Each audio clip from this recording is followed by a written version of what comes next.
हे तरुणिया नौजवान जवाकेरा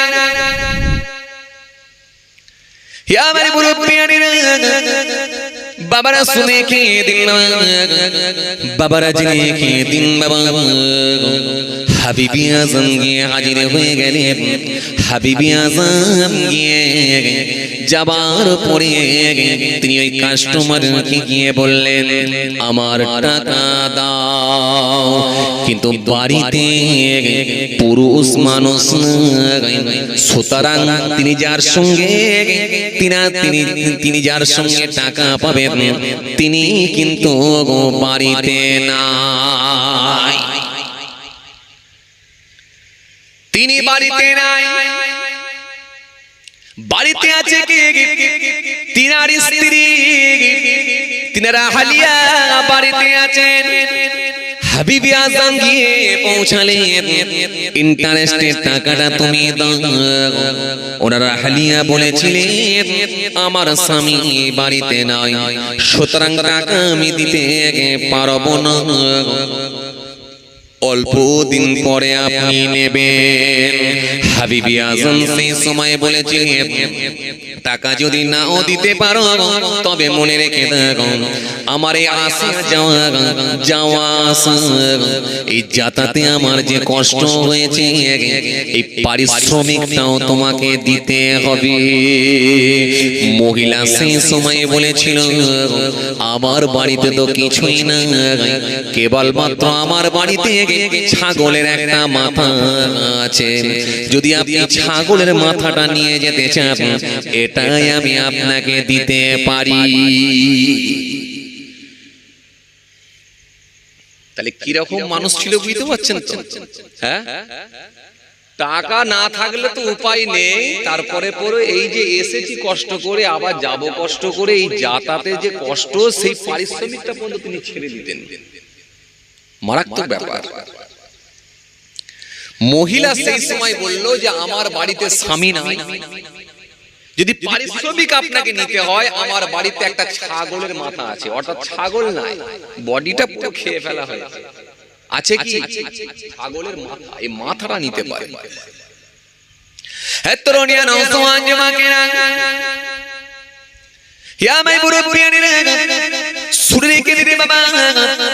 হাবিবি আজম সেই সময় বলেছিলেন হে মহিলা ছাগলের মাথাটা তুমি আমাকে দাও। হাবিব আজম ছাগলের মাথা নিয়ে নিজের বাড়িতে গিয়ে পৌঁছে গেলেন। বাড়িতে গিয়ে নিজের হালিয়া নিজের স্ত্রীকে গিয়ে বললেন বিবি আমি একজন কাস্টমারের বাড়িতে গিয়ে ছাগলের মাথাটা নিয়ে এসেছি, এই ছাগলের মাথাটাকে তুমি ছাড়িয়ে দিয়ে সুন্দর করে একটু রান্না করো। বিবি সেই সময় বলেছিল হে আমার স্বামী শুনে রেখে দাও, হে আমার স্বামী জেনে রেখে দাও, ও আমার স্বামী শুনে রেখে দাও আমি গোস্ত তো রান্না করব, খাবেন আপনি কি দিয়ে? গোস্ত যদি খেতে হয় তো রুটির প্রয়োজন, কিন্তু রুটি বানাবো তো আমার কাছে আটা নাই। হাবিবি আজম সেই সময় বললেন বিবি চিন্তা করো না, আমি আর একজন কাস্টমারের বাড়িতে যাব, তার বাড়িতে গিয়ে আটা জোগাড় করে তোমাকে দিয়ে দেব। বুঝতে পারছেন? তাহলে একজনের বাড়ি থেকে ছাগলের মাথা আর আরেকজনের বাড়ি থেকে আটা, সবই তো ফ্রি মাল, যে কোনো টেনশন। আর একটা খরিদ্দারের বাড়ি চলে গেলে মানে বুধবার এসে গেলে, কেউ যে বুঝতে পারছেন বুধবার এসে গেলে আপনাদের এখানে তো বুধবারে ঢোকে মাস্টার, তাই না? আপনাদের এখানে মাস্টার কি মাসে কি বারে ঢোকে? বুধবারে মাস্টার ঢোকে বুধবারে।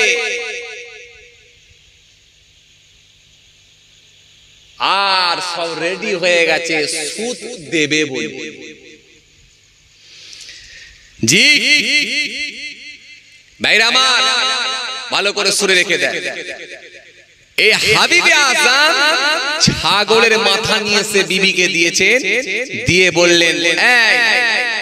বললেন বিবি টেনশন করো না, আর একটা কাস্টমারের বাড়ি থেকে আমি তোমার জন্য আটা এনে দেব, চলো আমি আটা এনে দিচ্ছি। হাবিবে আজম ফের বার হয়ে গেলেন। হাবিবে আজম কি আরেকজন কাস্টমার খরিদ্দারের বাড়িতে গিয়ে হাজির হলেন। বাড়িতে গিয়ে যাওয়ার পরেতে হাবিবে আজম বলেন ইন্টারেস্টের টাকা দাও। সে মানুষটি ইন্টারেস্টের টাকা দিয়ে দিল। হাবিবে আজম সেই সময় বললেন আসা যাওয়া যাতায়াতের যে আমার পারিশ্রমিক দাও। বলে পারিশ্রমিক কোথায় পাবো? বলে তোমার বাড়িতে কি আটা আছে? বলে আছে। বলে আটাটা আমাকে দাও। আটা নিয়ে চলে এলেন এক বাড়ি থেকে আর এক বাড়ি থেকে ছাগলের মাথা। এবার খালি খাওয়া।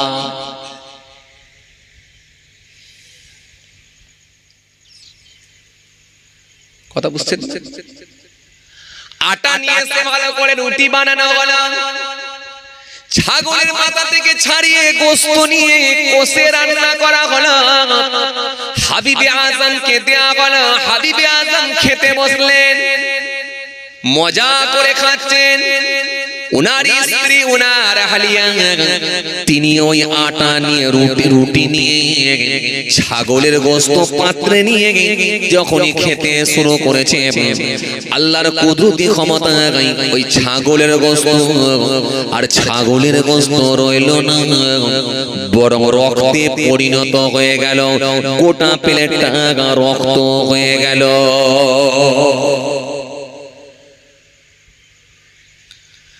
রক্ত গোশের পরিবর্তে রক্তে পরিণত হয়ে গেল। রক্ত। হাবিবে আজম খাচ্ছেন। হঠাৎ করে দেখা যায় একজন ভিক্ষুক, একজন মিসকিন এসে হাজির হয়ে গেল। হাবিবে আজমের কাছে এসে বললে ও হাবিবে আজম আমাকে কিছু দান, আমাকে কিছু দাম দেন। হাবিবে আজম সেই সময় বলেছিল আমার কাছে কিছু নাই, আমার কাছে যেটুকু আছে এটা দিলে তোমার পেট ভরবে না, আর দেওয়া মানেও আমার লস, লাভ কিছু হবে না। কেটে পড়ো, আমার কাছে কিছু নাই। এই জন্য কোরআনে স্পষ্ট ঘোষণা দিয়েছে আরাইতাল্লাযী ইউকাযযিবু বিদ্দীন فذلك الذي يدعو اليتيم ولا يحض على طعام المسكين فويل للمصلين الذين هم عن صلاتهم ساهون الذين هم يراءون ويمنعون الماعون। আল্লাহ রাব্বুল আলামিন কোরআনে কারীমের মধ্যে বললেন আরাইতাল্লাযী ইউকাযযিবু বিদ্দীন, আয় আমার হাবিব, আয় আমার দোস্ত, আপনি কি তাদেরকে দেখেছেন যারা কিয়ামত দিবস সম্পর্কে মিথ্যাচার করে? ফাযালিকাল্লাযী ইয়াদউল ইয়াতীম, যারা ইতিমদেরকে খেতে দেয় না। ওয়ালা ইয়াহুদ্দু আলা তুআমিল মিসকিন, মিসকিনদেরকে যারা খার ধাক্কা দিয়ে বের করে দেয়। ফাওয়াইলুল লিল মুসাল্লিন, ওই নামাজীদের জন্য রয়েছে কপাল ফাটা। তাহলে কোন নামাজীরা কপাল ফাটা? কিছু বুঝতে পারছেন? ওয়াজ কপাল ফাটা নামাজি কারা? ওই যে আপনারা পড়লেন দুরাকাত যারা, ওই যে আপনারা বললেন দুরাকাত করে যারা, ওদেরকে যদি জিজ্ঞাসা করেন কিয়ামত হবে, এমন লোক আছে দেখবেন কিয়ামত বিশ্বাস করে না। এরকম মুসলমান আজকের দিনে আছে না নাই? জোর করে বলো। এরকম মুসলমানও আছে। কিয়ামত আবার কি হবে? কিয়ামত আবার কই? কিয়ামত হবে নাকি? এরকম লোক আছে না? কিয়ামত কেউ দেখবেন বিশ্বাস করে না। আর কি? আর কি? মিসকিনদেরকে খাদ্য দেয় না, আর এতিমদেরকে দেখবেন ওরা এতিমদের খাদ্য ভক্ষণ করে নেয়, ঘাড় ধাক্কা দিয়ে বের করে দেয়। কথা ঠিক কিনা? আল্লাহ বলছেন ফাওয়াইলুল লিল মুসাল্লিন, ওই নামাজীদের জন্য রয়েছে কপাল ফাটা, আল্লাযীনা হুম আন সালাতিহিম সাহুন, যারা নামাজেও দেখবে অমনোযোগী। জোহর পড়বে তো আসর পড়বে না, আসর পড়লে দেখবে এশা পড়বে না, যদি এশা পড়ে দেখবে ফজর তো হবেই না, মাঝে মাঝে পড়বে মাঝে মাঝে ছাড়বে। নামাজে এরা অমনোযোগী, আর নামাজ পড়লেও এদের ভালো লাগবে না। নামাজ পড়তে দাঁড়াবে কিন্তু দু হাত দিয়ে চুলকাবে। চুলকানো নামাজে কিছু আছে না? আরে কথা বলেন না কেন? আছে? নামাজ পড়তে পড়তে চুলকায় আছে? নামাজ পড়বে মশাও মারবে, কথা বলেন আছে না? নাই। নামাজ পড়বে গায়ে মশা বসলেও মারবে, নামাজ পড়বে লম্বা লম্বা হাই তুলবে। কথা বলতে হবে, আমার দিকে তাকান। নামাজ পড়বে লম্বা লম্বা হাই তুলবে, নামাজ পড়বে টুপি একদিকে করে দিয়ে মাথা চুলকাবে, নামাজ পড়বে এখানেই দাঁড়াবে, কিন্তু তাদের সেন্স দেখবে অন্য জায়গায় চলে যাবে। এরা নামাজে অমনোযোগী। মসজিদে এরকম কিছু নামাজি পাওয়া যায়? কথা বলে না। নেই না? আপনাদের এলাকায় আছে? আবার আগুন দিয়ে দেখাচ্ছেন? না না, আগুন দিয়ে দেখাবেন না, ওটা গোলমাল হচ্ছে। আমি তো এসেছি শুধুমাত্র রোগ সারানোর জন্য। যে রোগী সে বুঝে নেবে যে কি হচ্ছে। আগুন দেবে, আগুন দিলে গোলমাল, তাই না? গোলমাল হবে না? হ্যাঁ, সে বাংলাদেশের প্রজা শোনেননি? গোলমাল একটা বাঁধবে, গোলমাল হবে, আগুন দেবে। তারপর আল্লাহ কি বললেন? الذين هم عن صلاتهم ساهون الذين هم يراءون ويمنعون الماعون। ছোটখাটো জিনিস ওরা দান দেবে না, আর যদিও দেয় খোঁটা দেবে। এরকম লোক আছে না? নাই। খোঁটা দেয়।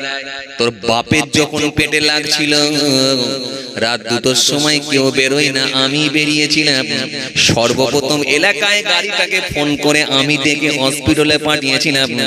আজকে তুই আমাকে বলবি না তো কাকে বলবি? একবার বল। এই খোঁটা দেওয়ার লোক আছে না? নাই। কথা বলছেন না কেন? তাহলে মিলছে সব না? মিলে যাচ্ছে। আসেন এবার, আমি পূর্বে কোথায় ছিলাম বলেন?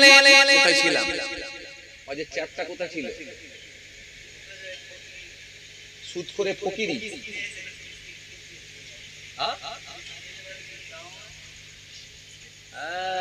আপনারা কি ভাবছেন? অন্য হুজুর এলে ঘুমোতে পারবেন, কিন্তু আমি হুজুর থাকলে ঘুম আসবে না। ঘুমানোর সিস্টেম নেই, পুরো ক্লোজ করে দিই ইনশাআল্লাহ। ঘুমের কোনো সিস্টেমই নেই।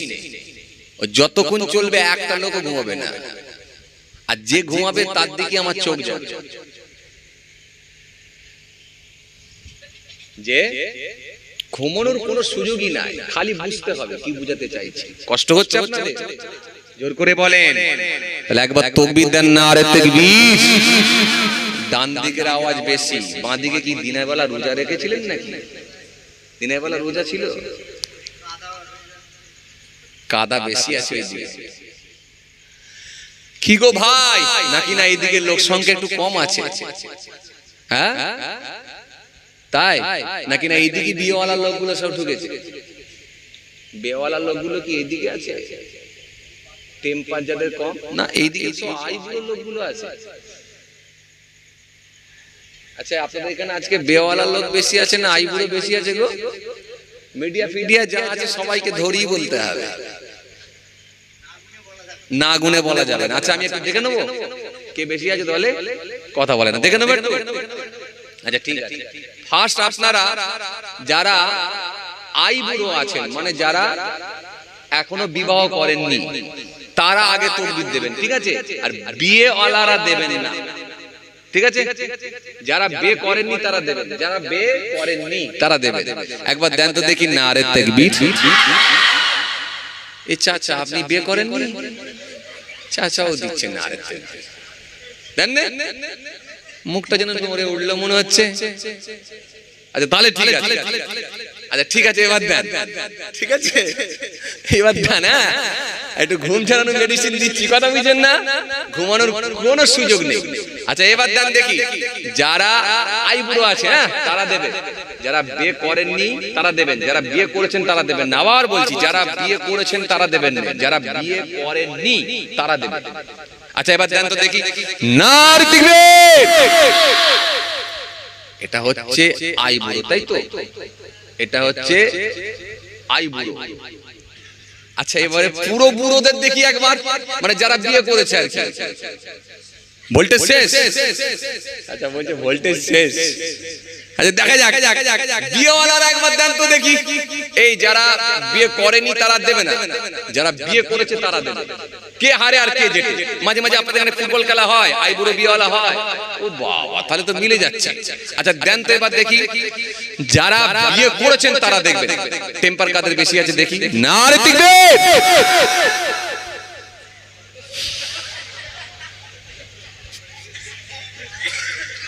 অবস্থা খুব খারাপ, একদমই তাই, একদমই তাই, একদমই তাই। চাচার পারে চারটে ছেলে, ওরাই তো জিতে দিচ্ছে যে। আচ্ছা আর একবার বিয়েওয়ালারা দেন দেখি, না দিবে না, না আইবুড়ো জিতে গেছে ভাই, আর কিছু করার নেই। আচ্ছা এবারে সবাই সম্মিলিত ভাবে একবার দেন তো, আইবুড়ো বিয়েওয়ালা যে আছে, দাদু পোতা সব দেবে একসঙ্গে, সবাই মিলে দেন, না দিবে। সবাই মিলে আওয়াজ। এই তো তখন দেখলো আইবুড়ো যারা ছিল ওদের মতোই আওয়াজ হচ্ছে, বিয়েওয়ালা গুলো যে ঢুকলো দলে তো ভারী হলো।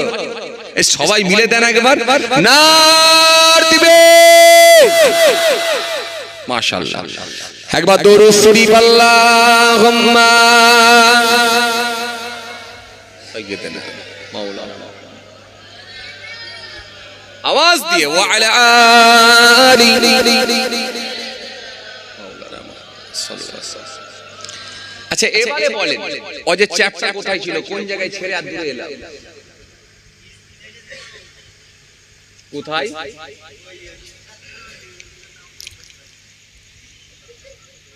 ঠিক আছে মাশাআল্লাহ, সমস্যা নেই, ও লোকের লোক আমি নাম বলবো, ঠিক আছে তাহলে ধরেছে ঠিক। আচ্ছা উনি কি ঠিকই বলছে না অন্য জায়গায় ছিলাম?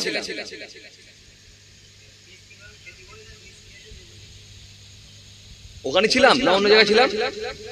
হ্যাঁ চাচা,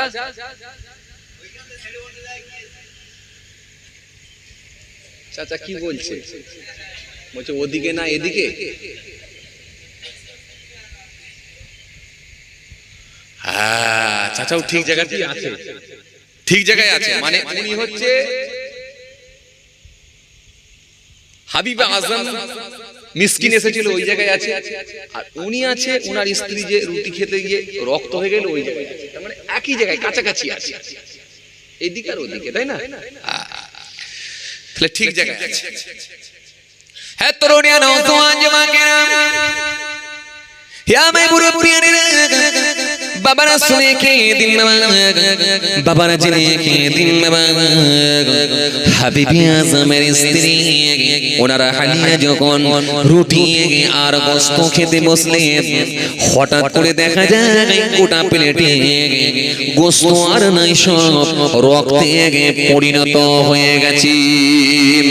রক্ত দেখে সহ্য করতে না পেরে ওনারই স্বামী হাবিবি আজমের কাছে গেলেন, ওগো আমার স্বামী একবার দেখবেন চলো, দেখবেন চলো, গোটা প্লেটটা রক্তে পরিণত হয়ে গেছে, আপনি একবার দেখবেন চলো। হাবিব আজম রুটি খাওয়া বন্ধ করে দিয়ে ওনার স্ত্রীর কথা শুনে স্ত্রী খাবারটা গিয়ে একবার দেখতে গেলেন, দেখতে গিয়ে দেখলেন গোটা প্লেটটা রক্তে পরিণত হয়ে গেছে। হতভম্ব হলেন, অবাক হয়ে, আল্লাহ এ কি অবস্থা?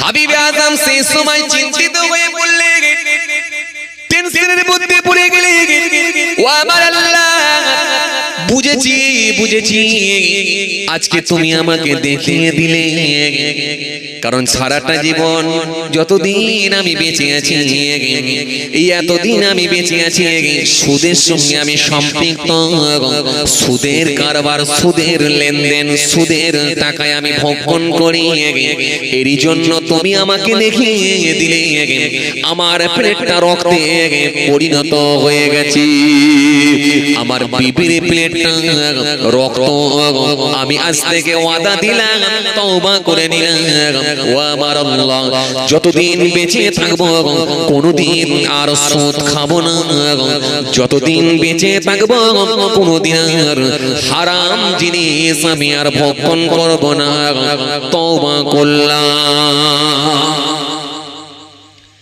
হাবিবে আযম তওবা করে নিলেন তওবা করে দিয়ে খাওয়া দাওয়া বন্ধ করে দিয়ে মনে মনে ঠিক করে নিলেন যে কাস্টমারের সঙ্গে আমি টাকা পাই তাদের সঙ্গে আমি আর ইন্টারেস্টের টাকা নেব না আসল টাকাটা ফেরত নিয়ে নেব সুদের ব্যবসা এখান থেকে আমি ক্লোজ করে দেব বন্ধ করে দেব এই কথা মনে করে হাবিবে আযম কাস্টমারের বাড়িতে যাচ্ছেন টাকা আনার জন্য হঠাৎ করে দেখা যায় রাস্তায় যেতে যেতে যেতে কিছুটা যাওয়ার পরে আরো কিছুটা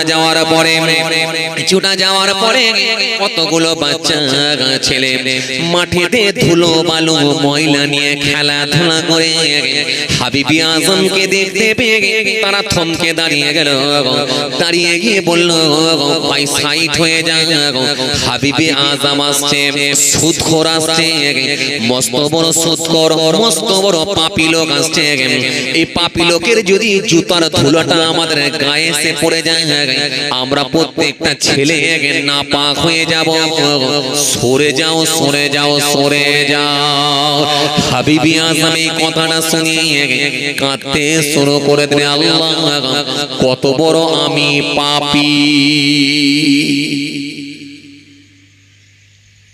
কথা কিছু বুঝতে পারলেন হ্যাঁ এখান থেকে 4-5টা গ্রাম দূরে যদি বাচ্চা ছেলেগুলো বলে দেয় মুখ দিয়ে যে একটা নাপাক লোক আসছে পাপী লোক আসছে বলেন তো সেই মানুষটাকে খারাপ লাগবে কি লাগবে না কত বড় আমি পাপী যে বাচ্চা ছেলের মুখ দিয়ে আল্লাহ বলিয়ে দিচ্ছে অথচ ওই ছেলেগুলো তো আমাকে জানে না চেনে না আমার গ্রামেরও না আমার এলাকারও না অথচ বাচ্চা ছেলেগুলো আমার সম্পর্কে জানলো কি করে না জানি আল্লাহ এদের মুখ দিয়ে বলিয়ে নিচ্ছেন তাহলে আমি নিঃসন্দেহে আমি কত বড় পাপী নিজের বিবেককে কোশ্চেন করলেন আমার মতো পাপী লোক আর নাই তওবা করে বললেন আল্লাহ আমি যাদের সঙ্গে আসল টাকা নিতে যাচ্ছিলাম ওয়াদা দিচ্ছি তাদের সঙ্গে আসল টাকাও নেব না ইন্টারেস্টেড টাকা তো নেবই না আসল টাকাও আসল অর্থ নেব না হাবিবে আযম ঠিক করে নিলেন কি সারা এলাকায় মসজিদে মসজিদে এলান করে দিলেন সারা এলাকায় ছড়িয়ে দিলেন যারা আমার কাছে জমির কাগজ জমির পর্চা বা জমির যে রেজিস্ট্রি কাগজ বা জমির যে দলিল আমার কাছে দিয়ে গেছো বা গহনা বন্ধক দিয়ে গেছো তারা তাদের অর্থ টাকা দিতে হবে না তোমরা তোমাদের জিনিস তোমরা তোমাদের গহনা বা স্বর্ণ তোমরা তোমাদের জমির কি বলে পর্চা বা দলিল তোমরা কাগজপত্র ফিরে নিয়ে চলে যাও আমি একবারও জিজ্ঞাসাও করব না যে আমার অর্থটা দাও এটা বলবো না পরিবর্তন কেমন বুঝতে পারছেন পরিবর্তনের জায়গা বুঝতে পারছেন এই জন্য সুদের সঙ্গে যারা সম্পৃক্ত হয়েছে তাদের জবানে দোয়া কবুল হবে না আপনি ব্যবসা করুন ধনের চাবিকাঠি হলো ব্যবসা কিন্তু চাররা পরিমাণ হারাম খাদ্য ঢুকে গেলে কিন্তু মনে রাখবেন ওই ব্যবসাটাও আল্লাহর দরবারে কাজে লাগবে না আর জবানের দোয়াটাও কবুল হবে না এজন্য ব্যবসা করতে গেল 5টা শর্ত আছে জোরে বলেন কটা ব্যবসা করতে গেল 5টা শর্ত আছে 5টা শর্ত আপনাকে মেনে নিয়ে ব্যবসা করতে হবে না হলে আপনি ব্যবসা করতে পারবেন না হালাল হবে না 1 নাম্বার কি নাম্বার 1 হলো হালাল তরিকায় ব্যবসা করতে হবে। 1 নাম্বার হলো হালাল তরিকায় ব্যবসা করতে হবে, যেভাবে ইসলামের নির্দেশ, আল্লাহ রাসূলের বিধি বিধান সেটা মেনে আপনাকে ব্যবসা করতে হবে। নাম্বার 1। দ্বিতীয় নাম্বার হলো সন্দেহযুক্ত কোনো ব্যবসা আপনি করতে পারবেন না, হারাম ব্যবসা করতে পারবেন না, মাকরুহ ব্যবসা করতে পারবেন না। এবার আপনাদেরকে একটা কথা বলি, হারাম ব্যবসা আপনারা কোনগুলো জানেন? বলবেন হুজুর মদের ব্যবসা। কথা বলো, হারাম না হালাল? কথা বলছেন না কেন আপনারা? হারাম। হুজুর মদের ব্যবসা এটা হারাম। লটারির ব্যবসা, জোরে বলো, হারাম। লটারির ব্যবসা হারাম, মদের ব্যবসা হারাম। কারণ মদ খাওয়া যেহেতু হারাম, বিক্রি করা হারাম। লটারি কাটাও হারাম, বিক্রি করা হারাম। কিন্তু মনে রাখবেন এমন কিছু ব্যবসা আছে যেগুলোকে আমরা হালাল মনে করি, কিন্তু হালাল ভাবে ইনকাম করার জন্য ব্যবসা করি, হালাল মনে করি, কিন্তু আসলে কিন্তু সেগুলো হারাম হয়ে যায় আল্লাহ দরবারে। যদি বলে সেটা আবার কেমন, একটু মিসাল দিয়ে আপনাদের বোঝাই। মনে করুন আপনি একটা 250 টাকায় লুঙ্গি বিক্রি করছেন। কত টাকায়? 250 লুঙ্গি বিক্রি করছেন। দাম কত? 250। কিনেছেন 200। কত? 200। খরিদ্দারকে দাম বলছেন কত? 250। খরিদ্দারকে বলছেন 250, কিন্তু কিনেছেন আপনি 200।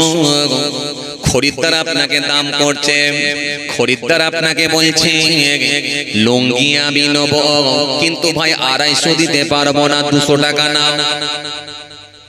শুনছেন? দামাদামি হয়তো, হ্যাঁ, দামাদামি করে নেবেন। দামাদামি করে নেওয়াটাও কিন্তু সুন্নাত। দামাদামি করে নেওয়াটাও কিন্তু সুন্নাত। একটু চেষ্টা করবেন দাম কমানোর, কারণ এটাও একটা সুন্নাত। কারণ এক দামে যদি মাল কেনা হয়, এটা আপনার মধ্যে একটা অহমিকা তৈরি হয়। কি বলছি বুঝতে পারছেন? কুরবানিতে গরু কিনতে গেলে 21,000 টাকা দাম বললো, আপনি বলতেই পারেন, আপনার কাছে অপশন আছে, ভাই 19,000 টাকা লাও না ভাই। সে আপনাকে একটা দাম বলবে, 19,000 নয় 20,000 দাও, দরকার হলে 20,500 টাকা নাও। কিন্তু আপনি যদি বলেন এক চান্সে, যখন আপনাকে সে 21,000 বললো, 21,000 টাকাই পকেট থেকে বের করে দিয়ে দিলেন, একটা সাদা সিগারেটের টান দিলেন, দিয়ে 21,000 টাকা বার করে দিলেন, হাতে একটা সোনার চেন আছে, গলায় একটা সোনার চেন আছে, যখন আপনি এই অহমিকা নিয়ে বের করে দিলেন, এটাও কিন্তু ইসলাম আপনাকে অনুমতি দেয় না। এটা আপনার মধ্যে একটা অহমিকা তৈরি হয়। এর চেষ্টা করবেন, এই ছোট ছোট ভালো কাজগুলো করার চেষ্টা করবেন। সোনপুর বাজার থেকে আসবেন, এটা কি গ্রাম যেন? জামিরগাছি। জামিরগাছিতে আসবেন সোনপুর বাজার থেকে। চেষ্টা করবেন যে রিক্সাওয়ালাটাকে ভাড়া করছেন, বা যে ভ্যানওয়ালাটাকে ভাড়া করছেন, বা যে ট্রলিওয়ালাটাকে ভাড়া করছেন, চেষ্টা করবেন একজন দুর্বল লোক, একজন দুর্বল, একজন জীর্ণ, একজন রুগ্ন, এইরকম একটা ভ্যানওয়ালা, এরকম একটা ট্রলিওয়ালাকে ভাড়া করুন। কি বলছি বুঝে আসছে? আপনি বলবেন হুজুর এটা তো আপনি আমাদেরকে আবার অন্য জিনিস শেখাচ্ছেন। এরকম দুর্বল একটা ট্রলিওয়ালাকে ভাড়া করলে আমার মাল তো অনেকক্ষণ লেট হয়ে যাবে পৌঁছাতে। হ্যাঁ, মেনেছি। আপনি যদি তার রিস্কায় চেপে যান, আপনার হয়তো পৌঁছাতে সময় লাগে, কিন্তু হতে পারে এরকম একজন দুর্বল ব্যক্তির জন্য, এরকম একজন রুগ্ন ব্যক্তি, জীর্ণ ব্যক্তির জন্য সারা দিনে হয়তো একটা কাস্টমারই হয়েছে আপনার। কি বললাম বুঝে গেল? যত মানুষ, যত খরিদ্দার গেছে, সব সবল ব্যক্তিগুলোকে, টেম্পোরালা ব্যক্তিগুলো কি ভাড়া করেছে? কথা ঠিক কিনা ভুল বলে? একটা রিক্সাওয়ালাকে ভাড়া করছে, মোটা তাগড়া লোককে গিয়ে বলছে ভাই যাবে গা, কারণ একটা দুর্বল লোক যে ভাড়া নেবে, একটা মোটা সোটা লোক টেম্পারওয়ালা লোক, সবল লোক সে একই ভাড়া নেবে। সুতরাং আপনি সবল লোক টেম্পারওয়ালা লোকটাকে আগে ভাড়া করবেন, কারণ ওকে ভাড়া করলে তাড়াতাড়ি পৌঁছাবে। কথা বলছেন না কেন? হ্যাঁ না কিছু বলেন? কিন্তু হতে পারে সারা দিনে 5টা ভাড়া কেটেছে ওই মোটা সোটা লোকটা বা টেম্পারওয়ালা লোকটা, বা ওই শরীর স্বাস্থ্য যার ভালো আছে সে 5টা ভাড়া কেটেছে, কিন্তু এই রুগ্ন ব্যক্তি জীর্ণ ব্যক্তিটা হয়তো সারা দিনে একটা খরিদ্দারও পায়নি। আপনার মতো মানুষ একটা দয়া করে ভাড়া দিচ্ছেন, এটাই একটাই খরিদ্দার। এটাও একটা আল্লাহর তরফ থেকে, আল্লাহর দরবারে আপনার বেনিফিট থাকবে। কারণ আপনি গরিবের ওপরে, অভাবীর ওপরে, আপনি গরিবের ওপরে, একজন রুগ্ন ব্যক্তির ওপরে, একজন জীর্ণ ব্যক্তির ওপরে, একজন অসহায় ব্যক্তির ওপরে আপনি দয়া করলেন। কথা কিছু বুঝে যাচ্ছে? এগুলো কিন্তু সব ভালো কাজ। আপনারা এসেছেন কিছু শিক্ষামূলক ওয়াজ শোনার জন্য, এজন্য আমি আপনাদেরকে একটু একটু করে দিয়ে যাচ্ছি আমার সীমিত জ্ঞান বুদ্ধি থেকে, পারলে ধরে নেওয়ার চেষ্টা করুন। ভাইরা আমার, বন্ধুরা আমার, সাথী মহব্বতের ভাইরা, তাহলে আলোচনায় ছিলাম কোথায়? ব্যবসা করতে হলে 5টা শর্ত। 1 নাম্বার কি? হালাল তরিকায় ব্যবসা। দ্বিতীয় নাম্বার কি? হারাম মাল বিক্রি করতে পারবেন না, হারাম মাল বিক্রি করতে পারবেন না, আর কোন মাকরু মাল বিক্রি করতে পারবেন না, আর কোন মাকরু মাল বিক্রি করতে পারবেন না, এবং সন্দেহযুক্ত ব্যবসাও করতে পারবেন না। এগুলো আমি আপনাদেরকে পরে ক্লিয়ার করে দিচ্ছি। এবার আপনাদেরকে যেটা বোঝাতে চাইছিলাম, আমরা কিছু মানুষ আছি হালাল ব্যবসা করি, মনে করছি আমরা হালাল ব্যবসা করছি, কিন্তু আসলে কিন্তু হারাম খাচ্ছি, সেটা হালাল আর নয়। যদি বলেন সেটা কেমন করে, আপনাদের সামনে আমি যে মেশালটা দিতে চলে এলাম, মনে করুন আপনার লুঙ্গির দোকানে আপনি 250 টাকা দাম বললেন, খরিদ্দার বলল 200 টাকা নিন, কিন্তু আপনি বললেন 250 টাকা, কিন্তু আপনি জানেন লুঙ্গিটা কেনা আছে আমার 200 টাকা। মনে আছে আপনাদের? যখন খরিদ্দার বলছে নেবো না চলে যাচ্ছি, নেবো না বলে যখন চলে যাচ্ছি, সে চলে যাচ্ছে বলে যখন দোকানের বাইরে নেমে গেছে, তখন আপনি বললেন 220 টাকা অন্তত আমার কেনা দামটা দিয়ে যাও, 220 টাকাটা দাও, অন্তত আমার কেনা দামটা দাও, আসলটা দাও, লাভ আমাকে দিতে হবে না। এই আসল টাকা বলে 220 টাকা আপনি ঝেড়ে দিলেন, আসলে কিন্তু আসল নয়। কিনেছেন আপনি ক টাকায়? 200 টাকায় তাহলে কিনেছেন, আর 220 টাকা আমার কেনা দাম বলে চালাচ্ছেন। এই 20 টাকা পাওয়ার জন্য কাঁচা একটা মিথ্যা বললেন, কাঁচা একটা মিথ্যা বলার জন্য ওটা হারাম ভাবে ব্যবসা হলো। এই হারাম ব্যবসা করার জন্য জবানের দোয়া আর আল্লাহ দরবারে কবুল হবে না। কেন? হারাম খাদ্য ভিতরে গেলে ওই শরীরটা জান্নাতে যেতে পারে না। রাসূল বলেছেন, ইয়াতিয়ালান নাসি জামান লা ইউবারুল মারউ মা খাযা মিনহু আমিনাল হালাল আমিনাল হারাম। অতি সত্তর মানুষের সম্মুখে এমন একটা জামানা আসবে, কেউ কারোর পরোয়া করবে না হাকি উপায়ে মাল লাভ করলো, হালাল উপায়ে না হারাম উপায়ে দেখা দেখি থাকবে না। খালি একটাই কথা, যে কোনো উপায়ে আমাকে মাল বিক্রি করতে হবে। কথা ঠিক কি না?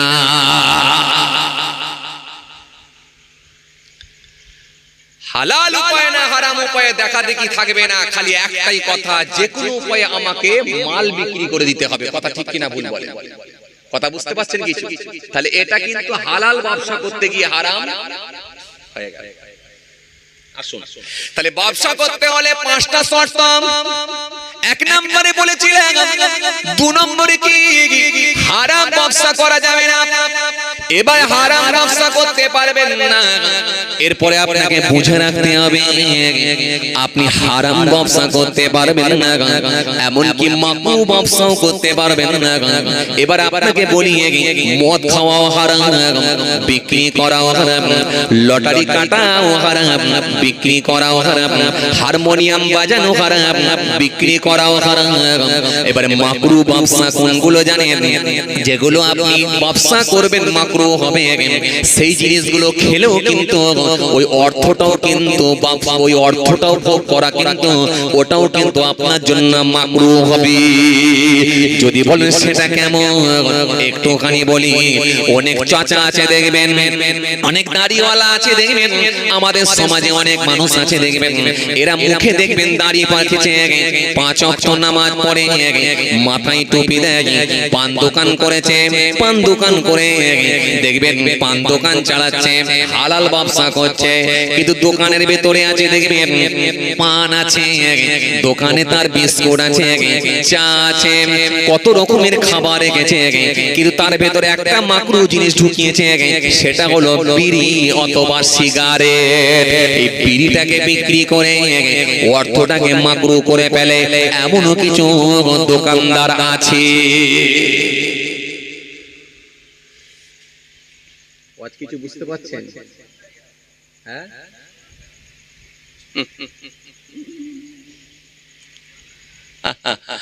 কথা বুঝে আসছে কিছু বাবাজি? তাহলে যেটা বিক্রি করা হারাম, খাওয়া হারাম, খাওয়া হারাম, বিক্রি করা হারাম। জি, যেটা যেটা খাওয়াও মাকরু, বিক্রি করাও মাকরু। এবারে মনে রাখেন, এবার কি করবেন আপনার ব্যাপার, আমি জানিয়ে দিলাম। এবারে আসেন কিছু সন্দেহযুক্ত ব্যবসা। সন্দেহ ব্যবসা কিরকম জানেন? ধরেন পুকুরের নিচে আছে মাছ, পানির নিচে আছে মাছ, উপর থেকে দামাদামি করা হয়। আরে কথা বলেন না কেন? হয়, এরকম হয় না? হয়। ভেরিতে আপনি বলেন ভেরি, ভেরি না ঘেরি, কোনটা? ঘেরি, ঘেরি, জলকার ঘেরি, ঘেরিতে মাছ আছে, উপর থেকে আপনি দাম করলেন 50 কিলো ধরে চল, হবে তো 80 কিলো, না হয়তো 70 তো পাবেই পাবে, কিন্তু অন্তত 50 কিলো ধরে চলো, 50 কিলোর দাম বলো। এই ব্যবসাটাও হলো সন্দেহযুক্ত ব্যবসা, কারণ আপনার আন্দাজ না মাছের সাইজ কেমন হয়েছে, আপনার আন্দাজ না ওখানে 2 কিলো 5 কিলো কমও হতে পারে, সেটা কিন্তু আপনার জানা নাই, কেন পানির নিচে মাছ।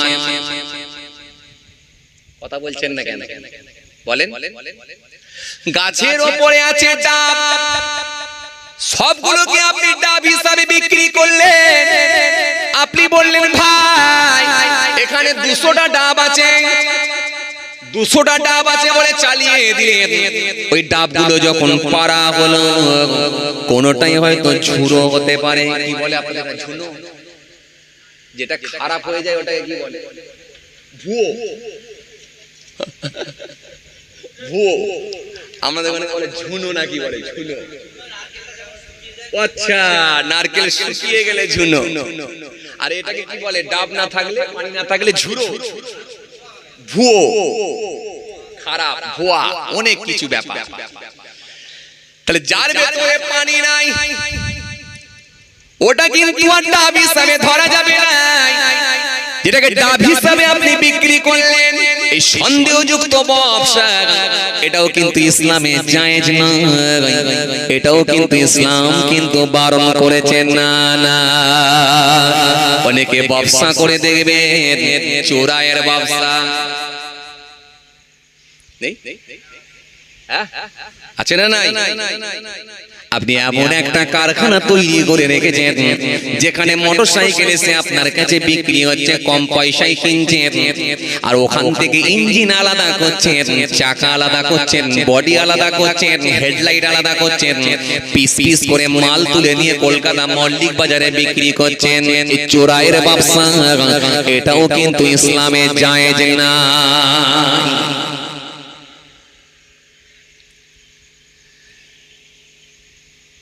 অনেকে ব্যবসা করে বাবাজি আমার ভাইরা, এই চোরাইয়ের ব্যবসা, এটাও কিন্তু জায়েজ নাই। কিস্তিতে ব্যবসা, এটাও কিন্তু জায়েজ নাই। কিস্তি পয়সা না দিতে পারলে কিস্তি। আমার তো সেকেন্ড হ্যান্ড গাড়ি, মাল ক্যাশে পড়বে, নতুন গুলো সব কিস্তি, যারা সিটে পলিথিন চালাচ্ছে কিস্তি, সব চালাচ্ছে রাস্তা, একই তো, একই গ্রুপের মাল।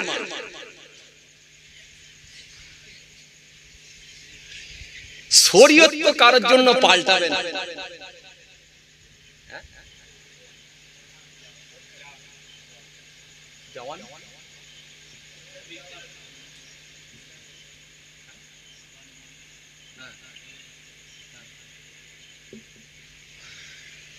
আচ্ছা আসেন, কি বুঝলেন তাহলে?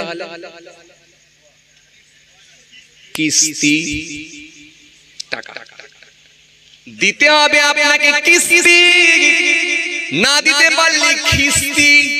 কিস্তি মানে কি? গালাগালি না? গালাগালি।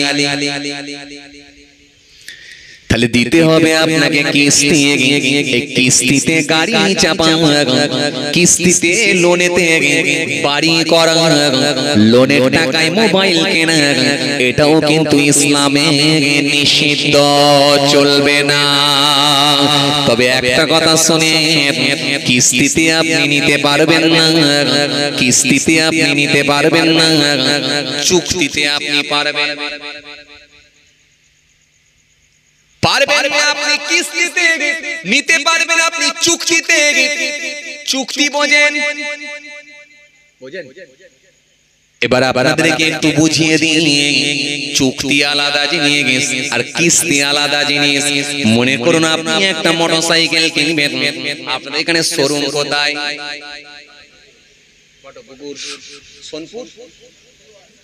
সোনপুর। মনে করেন আপনি ঘটকপুরে গেলেন একটা মোটরসাইকেল কিনতে। মনে করুন মোটরসাইকেলটার দাম হলো, মোটরসাইকেলটার দাম হলো 90,000 টাকা। ধরে নেন, বুঝতে পারছেন তো? ধরে নেন এক্স। বীজগণিতের অঙ্ক করেছেন তো আপনারা নাকি? ধরে নিলাম ওয়াই, ধরে নিতে হবে। ধরে নেন ওটা আপনার 90,000 টাকা দাম। ডাউন করছেন ক টাকা? ডাউন পেমেন্ট ক টাকা? জমা দিচ্ছেন ক টাকা? ধরে নিলেন, ধরে নেন আপনি 50,000 টাকা ডাউন করলেন, বাকি রইল ক টাকা? জোরে বলো। ঘুম পাচ্ছে নাকি আপনাদের? এই জোরে বলেন, ঘুম পাচ্ছে? এই দে এই চাচাই বলছিল শেষ করে দিলে ভালো হয়, হুজুর 12টায় উঠছে না? 12টায় উঠছিল বলছিলেন না? না বলে না, 12টায় বলছে। কি বলছে? সর্বনাশ, খরিদ্দার অনেক চালাক চাচা, আর দোকানদার যদি একটু চালাক না হয় তাহলে আর খরিদ্দার রাখতে পারবে? একদম। এবারে দেখেন তো চাচা একটু, আচ্ছা এবার দেখেন তো ঘুরে, ঠিক আছে? প্রায় ঠিক আছে। আচ্ছা কটার সময় দেখেছিলেন? আহা ওইটা বলছি, সন্ধ্যেবেলা কটার সময় দেখেছিলেন? এই লোক ছিল 8টার পরে দেখেছেন। আচ্ছা এখন কটায় দেখছেন? কটা বাজে? 2টো। আচ্ছা আচ্ছা, জেগে আছে না ঘুমাচ্ছে একবার দেখেন তো? সব জেগে আছে। মাশাআল্লাহ মাশাআল্লাহ মাশাআল্লাহ, আল্লাহ কবুল করে। একবার তাকবীর দেন তো দেখি, নারে তাকবীর। আবার একটা আসছে দেখেন, সবুজ জামা, এই ওযু টুজু করে ঘুম থেকে পায়খানা পেশাব করে বেরিয়েছে মনে হচ্ছে নাকি? মাশাআল্লাহ মাশাআল্লাহ, আল্লাহ কবুল করে। কোন চাচার ঘুম লেগেছে? কোনটা? এই মাঝখানে সুইটারটার কথা বলছেন? আচ্ছা ওই দিকেরটা। চোখ লাল লাল, কিন্তু জেগা আছে তো। তাকবীর দেন, নারে তাকবীর। এই জোরে দেন, নারে তাকবীর। এই সবাই মিলে দেন, নারে তাকবীর। এত লোক আলহামদুলিল্লাহ, জোরে দেন, নারে তাকবীর। আরো আওয়াজ দেন, নারে তাকবীর। আচ্ছা 10-20 মিনিট করবো না, ছেড়ে দেবো। ওরম করে এতগুলো ইউটিউবার ভাই সব বাড়ি ফিরতে হবে না? হ্যাঁ হ্যাঁ এই পর্যন্ত চালা। আচ্ছা 20 মিনিট করলে থাকবেন আপনারা? জোরে বলেন থাকবেন? একটু ভরসা দেন থাকবেন? মাশাআল্লাহ, থাকবেন না? হাত তুলুন। চাচা একাই 2 হাত তুলে দিচ্ছে। যাক, চাচা বলছে বুঝে উঠতে পারিনি। হ্যাঁ ঠিক মাশাআল্লাহ, চলেন। আচ্ছা এবার আপনাদের সামনে আলোচনায় আসি, মূল আলোচনা। কোথায় ছিলাম? 50,000, তাই না? 50,000। তাহলে নিতে পারবেন না আপনি কিস্তিতে? নিতে পারবেন কি করে? চুক্তিতে নিতে পারবেন না, কিস্তিতে নিতে হবে আপনাকে। চুক্তিতে 50,000 টাকা আপনি ডাউন করলেন, ডাউন পেমেন্ট 50,000 টাকা করে বললেন ভাই আর কত টাকা আমার ডিউ রইল? বলে 40,000। আপনি বললেন ভাই 40,000 টাকা ডিউ রয়েছে, এটা মাসে মাসে আমি দিতে পারবো না, 6 মাস পরে এককালীন দেব, কিংবা আমি 6 মাস পরে 20,000 টাকা দেব, আর 1 বছর পরে অর্থাৎ আরো 6 মাস পরে 20,000 দেব, টোটাল আমি দ্বিতীয় পার্টে শোধ করব। বলুন আপনাকে এর জন্য কত টাকা বেশি দিতে হবে? কিছু বুঝতে পারছেন? হ্যাঁ, যদি দোকানদার যদি বলে, বিক্রেতা যদি বলে এর জন্য আপনাকে 20,000 টাকা বেশি দিতে হবে কি 15,000 টাকা বেশি দিতে হবে, আপনি তাকে বললেন ভাই তোমাকে আমি 10,000 টাকা বেশি দেব কিংবা 12,000 টাকা বেশি দেব, এই যে তার সঙ্গে আপনি চুক্তি করে নিলেন, এই 12,000 সে জেনে গেল বেশি পাবো, আর আপনিও জেনে গেলেন 12,000 টাকায় আমাকে বেশি দিতে হবে, এর বেশি নয়। কিন্তু কিস্তিতে যদি 1 মাস না দিতে পারেন, পরের মাসে আরো কথা বলে না চাবে, যদি 3 মাস না পারেন আরো বেড়ে যাবে। সুতরাং এই জন্য এই জন্য আপনার জন্য ইসলাম আপনার জন্য এটা হারাম করে দিয়েছে। সুদে আপনি টাকা নিয়ে বন্ধন করে লোনের টাকা নিয়ে বড় বাড়ি করার কোনো প্রয়োজন না, বিলাসিতা দেখাবার কোনো প্রয়োজন না। যদি আপনাকে বাড়ি বানাতে হয়, অর্থ আপনি জমিয়ে জমিয়ে টাকা আপনি জমিয়ে জমিয়ে আপনি বাড়ি করুন, টাকা জমিয়ে জমিয়ে আপনি জমি কিনুন, টাকা জমিয়ে জমিয়ে করুন। সুতরাং লোনের টাকা তুলে আপনি করতে পারবেন না, এটা ইসলাম কিন্তু আপনাকে অনুমতি দেয় না।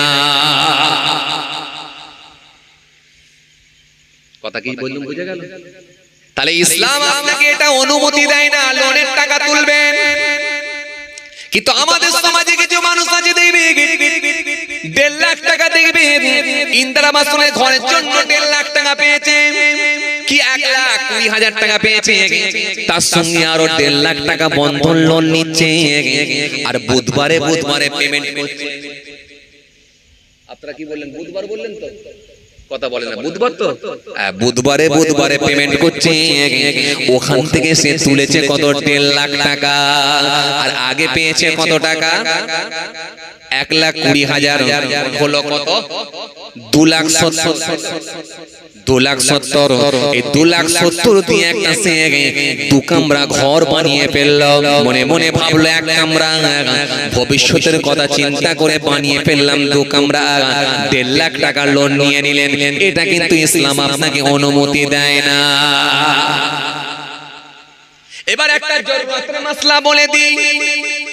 মনে করুন আপনার বাপের খুব শরীর খারাপ, এমার্জেন্সি আপনার 90,000 টাকা লাগবে। মনে করুন আল্লাহ না করেন আপনার বাপের শরীর খারাপ, এমার্জেন্সি আপনার 90,000 টাকা লাগবে, কোনো একটা অপারেশন করাতে হবে, আল্লাহ না করে হতেই পারে। ওই 90,000 টাকা কে আপনাকে ধার দেবে? দেবে কেউ? আরে কথা বলছেন না কেন? দেবে? দেবে না। এটা প্রয়োজনে আপনি লোন নিতে পারেন, যত তাড়াতাড়ি পারেন শোধ করবেন, কিন্তু আপনি লোন তুলে নিয়ে বাড়ি বানাবেন, জমি কিনবেন, গাড়ি করবেন, এটা কিন্তু ইসলাম আপনাকে কখনো অনুমতি দেয় না। ব্যবসার হলো 5টা শর্ত, এটা চলছিল দ্বিতীয় শর্ত।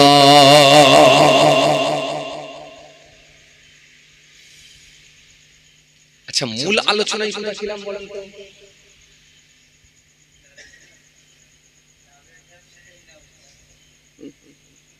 আর খুঁজে পায় আর লাইনই খুঁজে পাবে না যে কোন জায়গায় ছিলাম।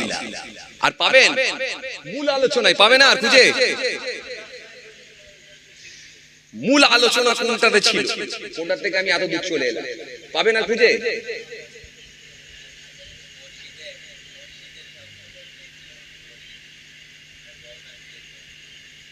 মূল আলোচনা পাবেন খুঁজে? চাচা পাওয়া যাবে? আর কিনারা পাওয়া যাবে?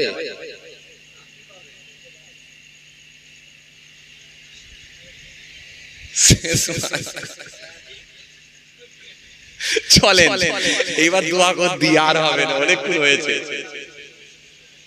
আবার বলেন বলেন অনেকক্ষণ হয়েছে যে হ্যাঁ ভাইরা আমার, অত সহজ নয়। আমাদের সমাজে কিছু ব্যবসায়ী বার হয়েছে, দেখবেন এরা ভালো মালের সঙ্গে দেখবেন খারাপ মাল পাইল করে। বিকেলে চপ সিঙ্গারা দেখবেন সকালবেলা তেলে গরম করে বিক্রি করে। দূরের কাস্টমার হলে রানিং মনে করে ছাড়ে। দূরের কাস্টমারের জন্য আলাদা তেলে ভাজা, আর লোকালের জন্য আলাদা তেলে ভাজা। খাও খাও গরম গরম ভাজা। বেকারে করে যে খরিদ্দার যায়, বাসের ছাদে করে যে খরিদ্দার যায়, ওই তেলে ভাজা মুড়িটা খায় আর পচা বলে থো থো বলে ফেলে দেয়। রানিং কাস্টমার মনে করে আপনি বিকেলে চপ সিঙ্গারা সকালে তেলে গরম করে চালিয়ে দেন। মনে রাখবেন এই ব্যবসাটাও আপনার জন্য হয়ে যাবে হারাম। সকালের টাটকা মাছের রক্ত নিয়ে বেলা 12টা, 12:30, 1টার সময় পচা মাছের ওপরে জোর করে চাপিয়ে দিয়ে লাল রক্ত দেখিয়ে দিয়ে দামেতে ঝেড়ে দিলে এটাও কিন্তু হয়ে যাবে আপনার জন্য হারাম। সমাজে এমন কিছু মাছ ব্যবসায়ীও আছে। কথা বলছেন না কেন? নেই। সকালে টাটকা মালের রক্ত ঝাড়ছে কখন বলেন তো? বেলা 1টার সময় পচা মালের উপরে মারছে স্ট্যাম্প দিয়া, দেখেছেন কখনো? যে কথা বলছেন না কেন? এখানে মাছ টাছ কেউ ব্যবসা করে নাকি? না এইসব নেই, সব হারাম। আমি আপনাকে বলেছিলাম কি যে হারাম, জেনে শুনে হারাম খাদ্য খাচ্ছে। জি, মনে মনে ভাবছি আমি হালাল ব্যবসা করছি, কিন্তু সেটা হারাম হয়ে যাচ্ছে। হারাম কাজে আসবে না। এই হারাম থেকে যদি দূরে না থাকে, তার জবানের দোয়া কবুল হবে না। ওই খাদ্যটা খেয়ে ফেললি কিন্তু আল্লাহর দরবারে কোনো কাজে লাগবে না। ভাইরা আমার, বন্ধুরা আমার, সাথী মহব্বতের ভাইরা, ভুল বুঝবেন না, রাগ করবেন না, ভালো করে বোঝার চেষ্টা করেন। 3 নাম্বার শর্ত কি? তৃতীয় নাম্বার শর্ত, 3 নাম্বার শর্ত, তৃতীয় নাম্বার শর্ত, ব্যবসা করতে গিয়ে কোনো ওয়াজিব ফরজ সুন্নতে মুআক্কাদা ছেড়ে দিলে হবে না। যে ব্যবসায় আপনি করেন না কেন, ব্যবসা করতে গিয়ে কোনো ওয়াজিব সুন্নতে মুআক্কাদা আর ফরজ এটা কিন্তু ছেড়ে দিলে হবে না। কিন্তু আমাদের সমাজে কিছু ব্যবসায়ী আছে, দেখবেন জোহরের নামাজ, আসরের নামাজ, মাগরিবের নামাজ, সব নামাজকে একসঙ্গে ঝাড়ে সেই এশার নামাজের সময়। কথা বলছেন না কেন? বলে সব রাতে মেরে দেবো, আছে না এরকম? একটু হানা কিছু বলতে হবে আছে। চাচাকে যদি বলে চাচা মাগরিবের নামাজটা কেন পড়ো না, চাচা বলে ওই সময় খরিদ্দারের চাপ বেশি, আছে না এরকম চায়ের দোকানদার? কথা বলছেন না কেন? এই আবার বলেছি কাউকে আগুল দেখাবেন না। কি সমস্যা বলো দেখিনি? গোলমাল, কি সমস্যা? যা হচ্ছে সব আগুল দিয়ে দিচ্ছে। আগুল দিয়ে দেখালে হবে না, তাহলে গোলমাল হয়ে যাবে। আয় সর্বনাশ, আয় সর্বনাশ, কি বিপদে পড়েছি আল্লাহ। আসেন আসেন, এবার খেয়াল করেন, সমাজে কিছু চায়ের দোকানদার আছে, দেখবেন মাগরিবের সময় খরিদ্দারের চাপ বেশি, এই জন্য বলছেন না এই সময় নামাজ পড়বো না, জি যাবে এসার সময় মেরে দেবো। আছে না নাই? জোর করে বলতে হবে, আছে না নাই? আছে। জোহরের নামাজ, মাগরিবের নামাজ, আসরের নামাজ, তিন ওয়াক্তের নামাজ একসঙ্গে মারে, সেই এসার সময় মেরে দেয়। কথা ঠিক কি না? যদি জিজ্ঞাসা করা হয় মাগরিবের নামাজ কেন পড়লে না, বলে ওই সময় খরিদ্দারটা একটু বেশি। আচ্ছা, এবারে আপনাকে একটা কথা জিজ্ঞাসা করি, মাঝে মধ্যে কি আপনাদের পেট খারাপ হয়? পেট খারাপ বোঝেন? বোঝেন মানে এই লোটা নিয়ে পানি নিয়ে এলেন, আবার যাচ্ছেন, মানে হাত এখনো ভিজে আছে, এরকম হয়? ঘটনা ঘটে মাঝে মধ্যে, নাকি না সোনপুরে এরকম ঘটনা ঘটেন?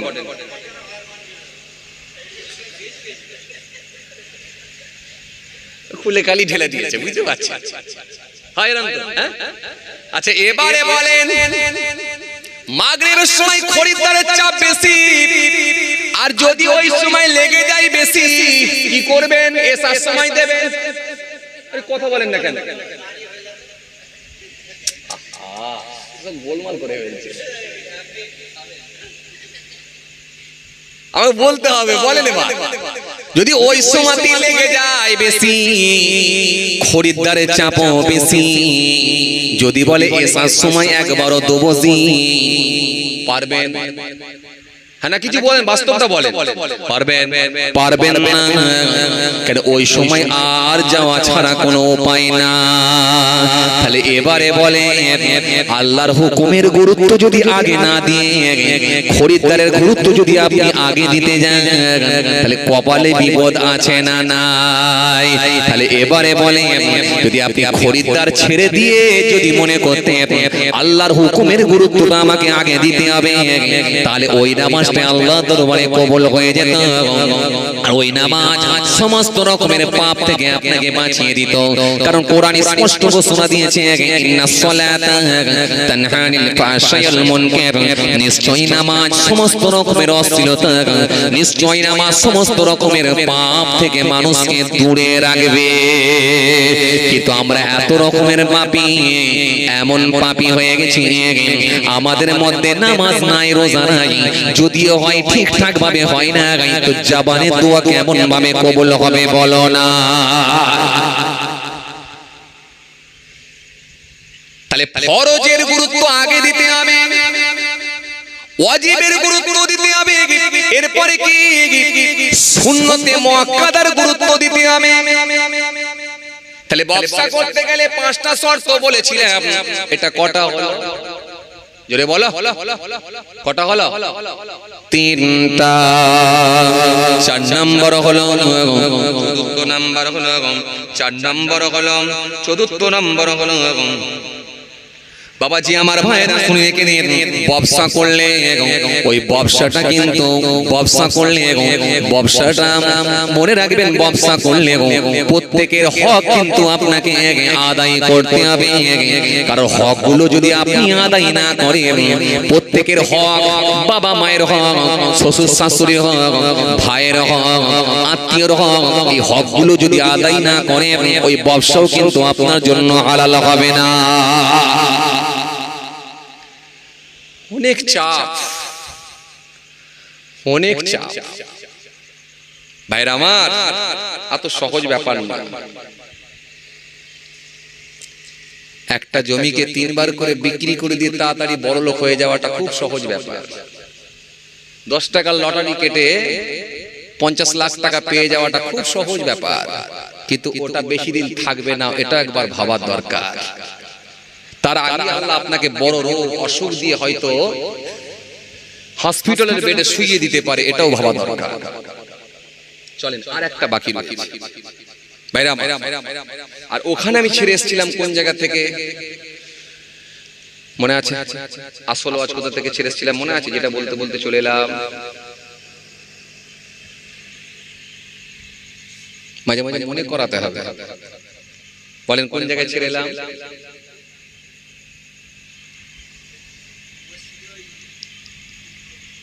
মসজিদে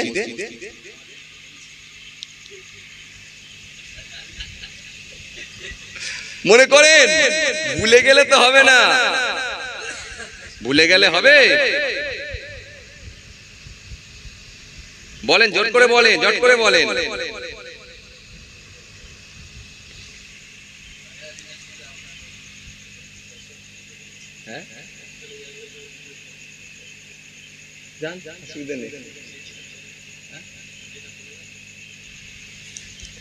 তো মনেই পড়ছে না আমার,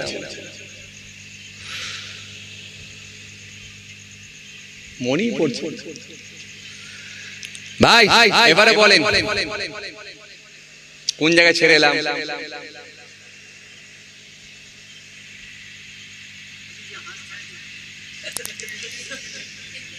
ভালো কথা বলেছে, ভালো কথা বলেছে।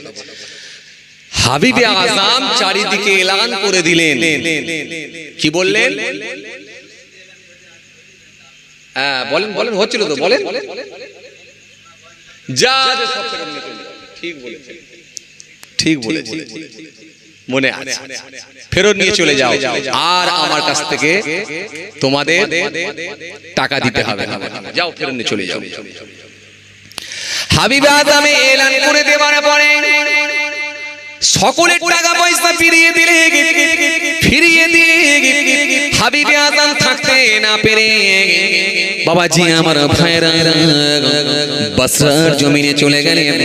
বসরার জমিনে গিয়ে হযরত হাসান বসরি রাহমাতুল্লাহ আলাইহি হুজুরের হাতে হাত দিয়ে তিনি বায়াত হয়ে গেলেন। দিনের বেলা বসে বসে তিনি নসিহত শুনতে লাগলেন। হাবিবে আজম রাতের বেলা এসে আল্লাহ আল্লাহ করে জিকির করতে লাগলেন। বেশ কয়েকদিন কেটে গেল। হাবিবে আজম ঠিক করলেন দজলা নদীর ধারে, দজলা নদীর পারে আমি একটা ইবাদত খানা বানাবো, আমি একটা বৈঠকখানা বানাবো, যে জায়গায় বসে বসে আমি ইবাদত জিকির করব।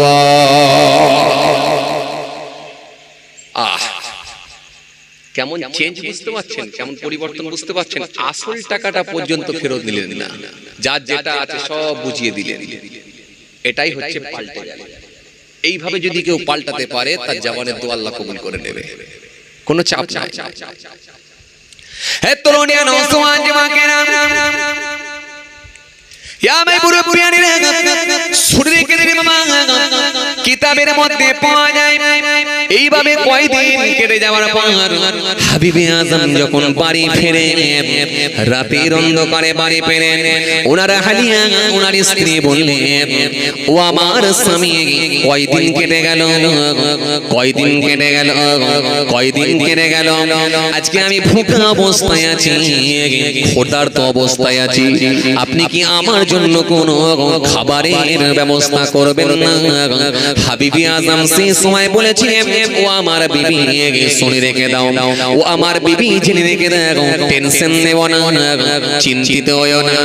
ও আমার বিবি, আমি যে কোম্পানির আন্ডারে কাজ করছি, যে জমিদারের আন্ডারে আমি কাজ করছি, উনি হলেন খুব বড় মাপের মানুষ, বড় মাপের কোম্পানি, যার আন্ডারে আমি চাকরি করছি উনি নিশ্চয়ই আমাকে বেতন দিয়ে দেবেন, কিন্তু স্যালারি আমাকে দেবেন, কিন্তু অল্প দিন লেগেছে, তার কাছ থেকে আমি চাইতে বড় লজ্জা মনে করছি।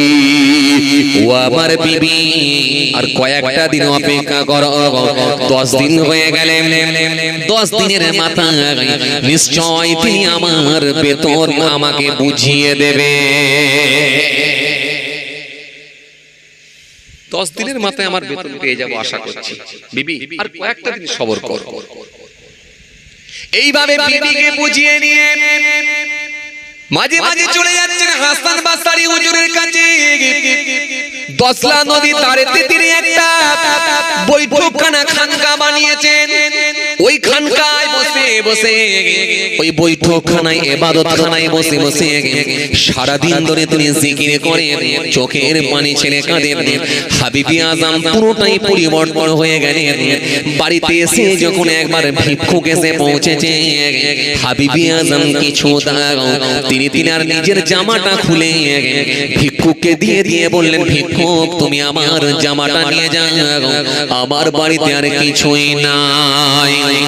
আবার একটি ভিক্ষুক এসেছে, হাবিবি আজম থাকতে না পেরে নিজের হালিয়ার, নিজের বিবির, নিজের স্ত্রীর শালটা খুলে চাদরটা খুলে নিয়ে, শালটা খুলে নিয়ে চাদরটা খুলে নিয়ে, শীতকালের জন্য যে চাদর ব্যবহার করে ওই চাদরখানা খুলে নিয়ে ভিক্ষুককে দড়িয়ে দিয়ে বললেন, ভিক্ষুক চলে যাও। তাহলে যে মানুষটা আগে সুদ খেয়েছিল ভিক্ষুক তাড়িয়ে দিয়েছিল, যে মানুষটা তওবা করে আল্লাহকে মেনে নিয়েছে, নিজের জামা খুলে আল্লাহর রাস্তায় দান করে দিয়েছে, কতটাই তার মনটা চেঞ্জ হয়ে গেছে। এখান থেকে আপনাকে এবারে মিলিয়ে নিতে হবে। খালি পাকা মুসলমান বললে হবে? 10 লাখ টাকা দামি গাড়ি চেপে আছে, 15 লাখ টাকা দামি গাড়ি চেপে আছে, কলকাতা রাজপথ দিয়ে আসছে, একটা ভিক্ষুক যদি আসে পয়সা চাইতে গ্লাস তুলে দিচ্ছে, কাঁচ তুলে দিচ্ছে, এমন লোক আছে? আছে না? না, 10টা টাকা দেবার ভয়েতে গ্লাস তুলে দিচ্ছে, কাঁচ তুলে দিচ্ছে, যাতে করে পয়সা না দিতে হয়। আপনি কি ভাবছেন? মন আপনার চেঞ্জ হবে না যদি আপনার সঙ্গে আল্লাহর সঙ্গে কানেকশন না থাকে। দাড়ি আপনার রেখে কোনো লাভ হবে না, জুব্বা পরে কোনো লাভ হবে না, টুপি পরে কোনো লাভ হবে না। হতে পারে আল্লাহর দরবারে সেটা ফেক হয়ে যেতে পারে। কারণ যখন আপনি শরীয়তের মধ্যে, আপনি যখন শরীয়তের সার্কেলের মধ্যে থেকে আল্লাহর সন্তুষ্টি অর্জন করবেন, তখন আপনার মনটা চেঞ্জ হয়ে যাবে, তখন আপনার অন্তরটা পাল্টে যাবে, তখন আপনি প্রকৃতপক্ষে ধার্মিক হতে পারবেন। আমার আল্লাহর সঙ্গে কানেকশন, ট্রানজাকশন, সম্পর্ক তৈরি হয়ে যাবে। এত সহজ, এত আর অল্প সময়টুকু বলি আপনাদেরকে প্রত্যেকে বিদায় নেব।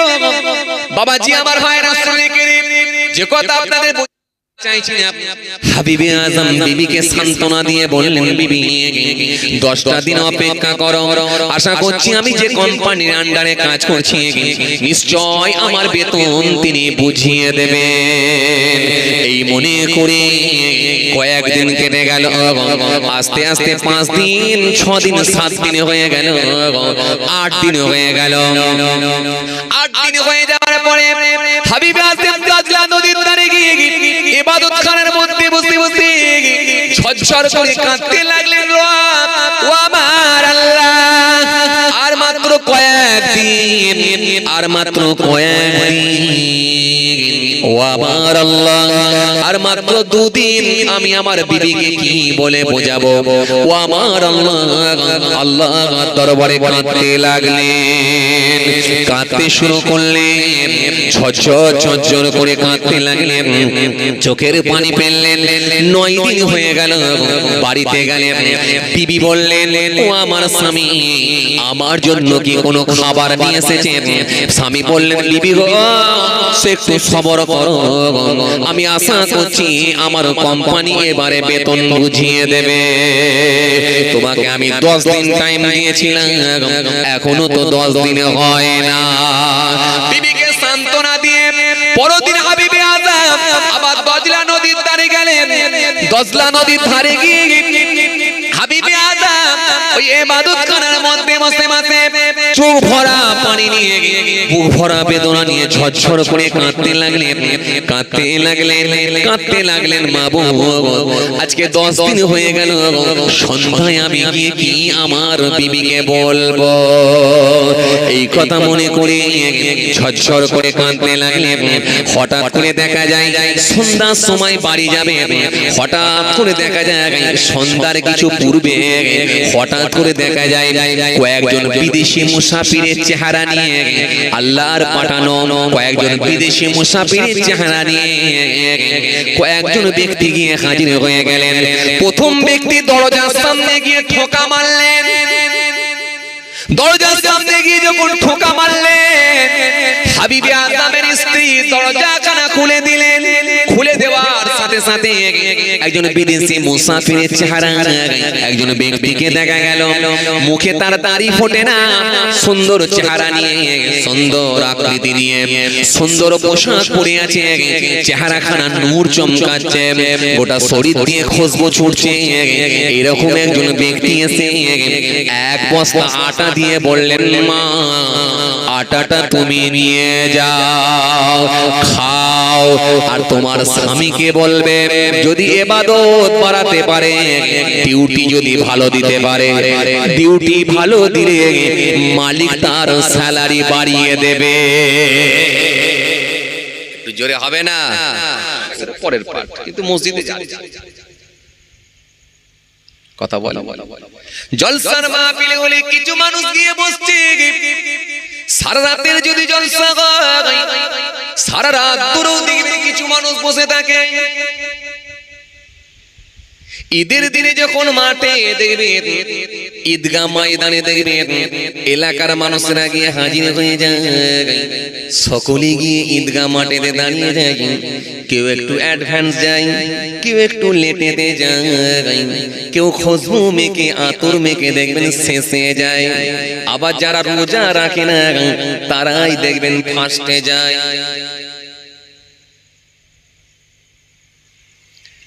এক মাস যারা রোজা রাখবে না, চাঁদ রাত থেকে তাদের আনন্দ বেশি ফুটে যায়। কথা বলেন না কেন? এক মাস যারা রোজা রাখে না, চাঁদ রাতে দেখবেন তাদের আনন্দ বেশি হয়। মাইকটা কোথা বাঁধা হবে, চংটা কোন দিকে লাগানো হবে, কটা মাইকের চং দেওয়া হবে, লাইটিংটা কেমন হবে, গেটটা কেমন হবে, তারাই দেখবেন সারা মাস দেখবেন রোজা রাখলো না, চাঁদ রাতে দেখবেন ওরাই চাঁদা পত্র তুলে বিরাট বড় লাইটিং আর প্যান্ডেল করে দেবে, ঠিক কিনা? আর ঈদের দিনে সকাল বেলায় গোসল করে নিয়ে সুন্দর জামা পরে মাথায় পাগড়ি লাগিয়ে খুশবু মেখে দেখবেন ওরাই ফার্স্ট কাতারে গিয়ে দাঁড়াবে। কথা ঠিক কিনা? এই জন্য আসল জায়গায় নাই, আসল জায়গায় নাই, বেশিরভাগ লোকে কোন ডেমো হয়ে গেছে, ডেমো। মোবাইলের যেমন অরিজিনাল সেট আছে, ডেমো মালও আছে, দেখতে একই, কিন্তু সিম কার্ড লাগানো যাবে না, দেখি ফোন যাবে না, কল যাবে না, যোগাযোগ হবে না, ইন্টারনেট ব্যবহার করতে পারবেন না, হোয়াটসঅ্যাপ চালাতে পারবেন না, ফেসবুক চালাতে পারবেন না, ইউটিউব চালাতে পারবেন না। আসলে মালটা কিন্তু অরিজিনাল ডেমো মাল। এই অরিজিনাল মাল যেগুলো লাগানো আছে দেখো, এগুলো হলো অরিজিনাল, এগুলো ইন্টারনেট চলবে।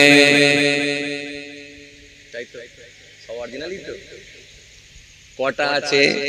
দুটো, চারটে, পাঁচটা, আটটা, 11টা, 11 দুয়ে 13টা, 13 দুয়ে 15টা, 15 দুয়ে 17টা, 17 দুয়ে 17 দুয়ে 19টা, 19 দুয়ে 21টা, 21 দুয়ে 23টা, 23 দুয়ে 25টা।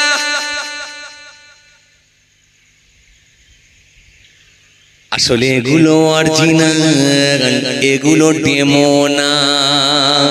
রাত 2টোর সময় ওয়াজ হবে, অরিজিনাল আর ডেমো বোঝা যাবে। জুম্মার দিনে জুম্মার নামাজ হবে, অরিজিনাল আর ডেমো বোঝা যাবে। 22 রাকাত নামাজ পড়বে অরিজিনাল, ডেমো 2 রাকাত পড়বে, বেরিয়ে যাবে। কথা বলেন না কেন? আমার ওয়াজ কি বুঝতে পারছেন না? অরিজিনাল আর ডেমো বোঝা যাবে।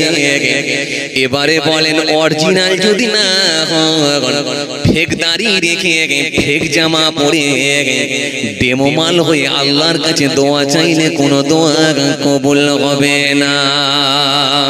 কেন কোরআন স্পষ্ট ঘোষণা দিয়েছে, ইয়া আইয়ুহান নাস হে মনুষ্য জাতি, হে মানুষ সকল, ইয়া আইয়ুহান নাসু উবুদু রাব্বাকুমুল্লাযী খলাকাকুম ওয়াল্লাযীনা মিন ক্বাবলিকুম লাআল্লাকুম তাত্তাকুন। ইয়া আইয়ুহান নাস, হে মনুষ্য জাতি, হে মানুষ সকল, ইয়া আইয়ুহান নাসু উবুদু রাব্বাকুমুল্লাযী খলাকাকুম, তোমরা রবের ইবাদত করো যিনি তোমাদেরকে সৃষ্টি করেছেন। ইয়া আইয়ুহান নাসু উবুদু রাব্বাকুমুল্লাযী খলাকাকুম ওয়াল্লাযীনা মিন ক্বাবলিকুম, তিনি তোমাদের পূর্ববর্তী মানুষদেরকে সৃষ্টি করেছিলেন। লাআল্লাকুম তাত্তাকুন, যাতে করে তোমরা মুত্তাকি পরহেজগার খোদা ভীরু হতে পারো। আমি তাই চিন্তা করে দেখলাম, গরুর হাটেও দাড়িওয়ালা লোক পাওয়া যায়, বাজারেও দাড়িওয়ালা লোক পাওয়া যায়, জুম্মার দিনে নামাজিও পাওয়া যায়, ঈদের মাঠেতেও ঈদগাহ মাঠেতেও নামাজি দাঁড়িয়ালা পাওয়া যায়। তাহলে এলাকায় কি একটাও লটারি করার নাই? এলাকায় কি আর সুদখোর নাই? এলাকায় কি আর বন্ধন নাই? এলাকায় কি আর ঘুষখোর নাই? এলাকায় কি প্রতারক নাই? এলাকায় কি মিথ্যাবাদী নাই? গেল কোথায়? সব তো তিন জায়গায়। বলছেন না কেন? গেল কোথায়? মসজিদে তো দেখছি নিচে থেকে ওপর পর্যন্ত, ছাদের ওপর পর্যন্ত সব ভর্তি হয়ে গেছে। ভালো মানুষ কথা বলেন না কেন? ঠিক না? বাজারে গিয়ে দেখছি সব দাড়িওয়ালা পাঞ্জাবিওয়ালা, চায়ের দোকানে দাড়িওয়ালা পাঞ্জাবিওয়ালা। হ্যাঁ, ঈদের দিনে দেখছি গোটা মাঠে সব দাড়িওয়ালা পাঞ্জাবিওয়ালা, দাড়ি কাটা হলেও সব পাঞ্জাবিওয়ালা টুপিওয়ালা সব তো দাঁড়িয়ে আছে। তাহলে সুদখোর, ঘুষখোর, প্রতারক, চিটিং মাছ, ধাপ্পাবাজ, মিথ্যাবাদী, মেরে নেওয়া, কেড়ে নেওয়া, হিংসুক, এরা গেল কোথায়? অতি আসলে কিন্তু ওখানে ওরা আছে, আবার ওরা দেখবেন ওখানেও আছে। দু জায়গাতে সার্ভিস দেয়, দু জায়গাতে যারা সার্ভিস দেয় আসলে কিন্তু ওরাই হলো ফেক, ওরাই হলো ডেমো। লম্বা দাড়ি রাখবে, চায়ের দোকানে গিয়ে বিড়ি মারবে, আসলে অরিজিনাল নয়, ফেক।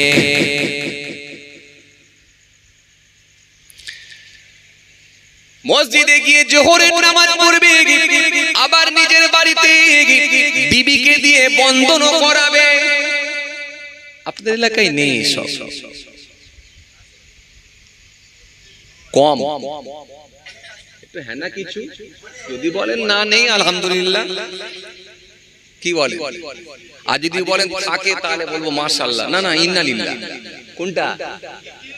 50-50, আহা 50-50, মানে হাড্ডাহাড্ডি লড়াই চলছে। কি হবে? কি বলছে? জুম্মার আগের দিনে শোধ করবে না, কি বলছে? বুধবার আসলে টাকা নিয়ে দৌড়াতে হবে।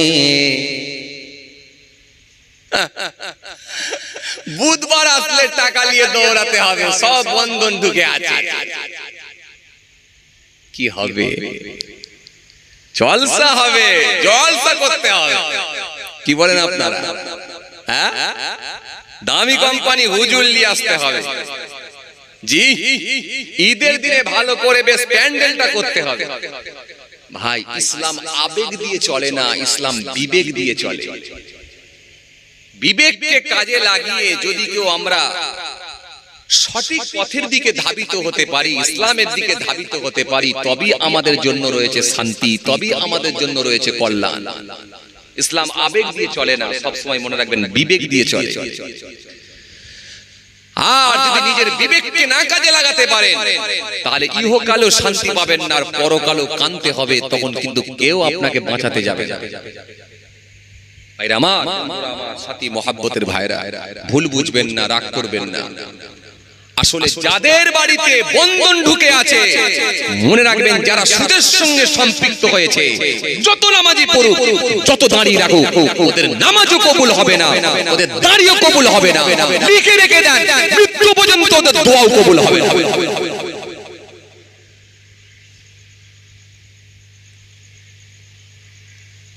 আমাকে আর ডাকবেন না, আমি তো হক কথা বলেও ফেলি। মাফ করবেন, ভুল হলে মাফ করবেন, আর যদি ঠিক বলে যায় অন্তত কাজে লাগাবার চেষ্টা করবেন। হাত জোর করে বলছি, দুটো হক কথা শোনার জন্যই আপনারাও বসে আছেন, আর দুটো হক কথা বলার জন্যই আমাকে ডেকে নিয়ে এসেছেন। কারণ যার শরীরের মধ্যে হারাম খাদ্য ঢুকেছে তার জবানের দোয়া কোনোদিন কবুল হতে পারে না। সে নামাজ, রোজা, দাড়ি, টুপি যাই দলিল আমি নয়, দলিল হলেন রাসূলুল্লাহ। রাসূল করিম সাল্লাল্লাহু আলাইহি ওয়াসাল্লাম জানিয়ে দিয়েছেন, স্পষ্ট ঘোষণা দিয়েছেন, লা ইয়াদখুলুল জান্নাতা লাহমুন নাবাতা মিনাশ শুতি ওয়া কুল্লু লাহমিন নাবাতা মিনাশ শুতি কানাতিন নারু আউলা বিহি। আল্লাহ নবী বলেন, জেনে শুনে যদি এক জাররা পরিমাণ হারাম খাদ্য ভিতরে ঢুকিয়ে দেয়, জেনে শুনে যদি এক জাররা পরিমাণ হারাম খাদ্য ভিতরে চলে যায়, আমি রাসূল বলছি ওর শরীরটা কখনো জান্নাতে যাবে না। ভাইরা আমার, বন্ধুরা আমার, সাথী মহব্বতের ভাইরা, ভুল বুঝবেন না, রাগ করবেন না। আসুন, এই জন্যই আজকে আমরা বিপদে মুসিবতে সমস্ত জায়গায় দেখেন আমরা জড়িয়ে গেছি। পাশ কাটিয়ে এ করে একটু মোটামুটি দাঁড়াতে না দাঁড়াতে আর একটা বিপদের সম্মুখীন হচ্ছি। কথা ঠিক কি কথা বলে? এই মনে মনে ভাবছি, যাক বাবা একটা ঋণ মুক্ত হলাম, যাক বাবা মেয়েটার বিয়ে দিলাম, একটু চিন্তা মুক্ত হলাম। আবার দেখেন কিছু না কিছু শান্তি নাই। শান্তি আছে? আরে কথা বলছেন না কেন? শান্তি আছে? হ্যাঁ, যে 1.5 লাখ টাকা ইনকাম করে মান্থলি, মাসে 1.5 লাখ টাকা ইনকাম করে, তার ভেতর শান্তি নাই। জি, আইপিএস অফিসার, এসপি, প্রশাসন দপ্তরে যারা আছে, প্রচুর টাকা যাদের স্যালারি, এরকম মানুষগুলোর কাছেও খবর নেন, শান্তি নাই। হায়ার এডুকেটেড মানুষ, করোড় করোড় টাকায় যারা শুয়ে থাকতো, করোড় করোড় টাকা, তাদের ভেতরে দেখেন শান্তি নাই। শান্তি নাই। শান্তি আলাদা জিনিস। শান্তি আল্লাহ যাকে দেয়, তার অল্প পয়সা থাকলে, অল্প ইনকাম থাকলেও তার রুজিতে আল্লাহ বরকত দিয়ে তার ভেতরে শান্তি দেয়। একটু জোরে বলতে পারেন না? যেন শান্তি আলাদা। জি, আর ওই মানুষগুলো মরে গেল, মৃত্যুটা আল্লাহ আসানির সঙ্গে আরামের সঙ্গে করে দেবেন। যেন কবি তুলসীরাম দাস বললেন, তুলসী জব জগ মে আয়ে তুম রহি জগ হাসি, ऐसी करनी कर चलो तुम हंसो जग रहे। যখন জন্ম তুমি নিয়েছিলে ভবে, তুমি মাত্র কেঁদেছিলে, হেসেছিল সবে। এমন জীবন হবে করিতে গঠন, মরিলে হাসিবে তুমি, কাঁদিবে ভুবন। পাল্টে যান, পাল্টে যান, পাল্টে যান। পয়সাটা সব নয়, টাকাটা সব নয়, অর্থটা সব নয়। পৃথিবীর জমিনে কেউ বলতে পারবে না আমি সব থেকে বড় লোক। আপনার উপরে আরেকজন আছে, তার উপরে আরেকজন আছে, তার উপরে আরেকজন আছে। জি, ভারতবর্ষে যিনি 1 নম্বর বড় লোক, বাংলার যিনি 1 নম্বর বড় লোক, সারা পৃথিবীর যিনি 1 নম্বর বড় লোক, তিনি কিন্তু মৃত্যুবরণ করতে হবে, মৃত্যুর হাত থেকে রেহাই পাবে না। আমি কয়েকদিন আগে দেখছিলাম, জি, মুকেশ আম্বানি, আপনারা নাম শুনেছেন। হাই রে হাই, 27 তলা বাড়ি, ছেলে খেলা কথা নাকি? 27 তলা বাংলো, তার 27 তলা বাড়ি। জি, 6 তলা পর্যন্ত খালি গাড়ি পার্কিং এর ব্যবস্থা আছে। ভদ্রলোক তিনি একা 150 খানা গাড়ি ইউজ করেন, 150 খানা গাড়ি ব্যবহার করেন। তিনার স্ত্রী, তিনার আহলিয়া, তিনার বিবি নীতা আম্বানি, যার জন্য তিনি একটা সোনার কুমোডের ব্যবস্থা করেছেন, বাথরুম করবে, পায়খানা করবে। কম্পিউটারের সিস্টেম করা আছে, কম্পিউটারের সঙ্গে অ্যাডজাস্ট করে ঝর্ণা চালাতে হয়। বলেন, এইবার আপনারা বলেন, তাকেও কিন্তু শেষ নিঃশ্বাস ত্যাগ করতেই হবে। আসেন, ভুল বুঝবেন না, রাগ করবেন না। পয়সাটা শব্দ নয়, যতটুকু আল্লাহ দিয়েছে হালাল খাদ্য খেয়ে যদি আরামের সঙ্গে জীবন যাপন করতে পারেন, পৃথিবীটা যদি কষ্টের সঙ্গেও কেটে যায়, কিন্তু পরকালটা আপনার জন্য আল্লাহ আরামের জায়গা করে দেবে। একটু জোরে বলবেন না? এজন্য পাল্টাবার সময় এখনো আছে, চেঞ্জ হবার টাইম এখনো আছে। কারণ দুটো সময় তওবা আল্লাহ কবুল করেন না, দুটো সময় তওবা আল্লাহ কবুল করেন না, বাকি সর্বসময় তওবা কবুল করেন। খুব ভালো করে শুনে রেখে দেন, দুটো সময় আল্লাহ তওবা কবুল করবেন না। একটা কি? একটা হচ্ছে যখন জাকাতদানির কষ্ট শুরু হয়ে যাবে, বান্দা যখন মৃত্যু মুখে পতিত, মৃত্যুর বিছানায় পড়ে আছে, মৃত্যুর কোলে ঢলে পড়েছে, মৃত্যুর সিগন্যাল বেজে গেছে, আজরাইল ফেরেশতা এসে পৌঁছেছে, জাকাতদানির কষ্ট শুরু হয়েছে, ঘরঘরানি শব্দ চালু হয়েছে, আওয়াজ হচ্ছে, ওই সময় বান্দা যদি চেষ্টাও করে যে আমি অন্তত তওবাটা করি, আর তওবা কবুল আল্লাহর দরবারে হবে না। আর একটা কি? ঠিক কিয়ামতের পূর্বে যখন পশ্চিম দিক থেকে সূর্য আল্লাহ উদিত করবেন, পশ্চিম দিক থেকে তুলে দেবেন, ওই সময় যারা হায়াতে থাকবে যদি তওবা করে, তওবা কিন্তু আল্লাহ কবুল করে বলো করবে না। এছাড়া সর্বসময় তওবা কবুল আল্লাহ করবেন, ওয়াদা দিয়েছেন, তওবার দরজা খোলা আছে। পাপ মুক্ত হওয়ার চেষ্টা করেন। আজকের দিনের পাপ, আজ সারা দিন আপনার কটা পাপ হয়েছে, রাতের বেলা শুয়ে শুয়ে অন্তত নিজের বিবেককে কোশ্চেন করেন। যদি 10টা পাপ হয়ে থাকে, 11টা পাপ হয়ে থাকে, চেষ্টা করেন পরদিনে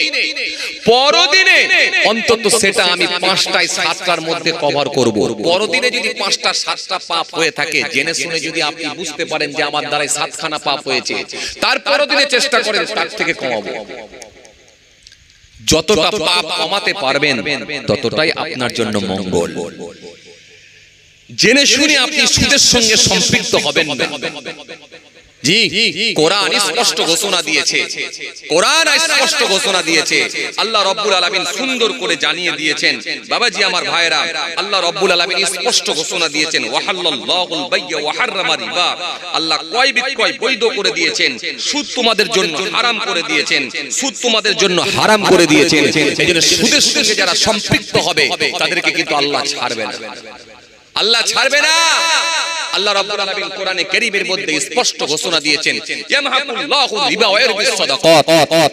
আল্লাহ রাব্বুল আলামিন কোরআনে কারীমের মধ্যে স্পষ্ট ঘোষণা দিয়েছেন, আল্লাহ রাব্বুল আলামিন সুন্দর করে বলেছেন, ইয়ামহাকুল্লাহু রিবা ওয়া ইয়ারবিস সাদাকাত আল্লাহু লা ইউহিব্বু কুল্লা কাফারিন আযীম।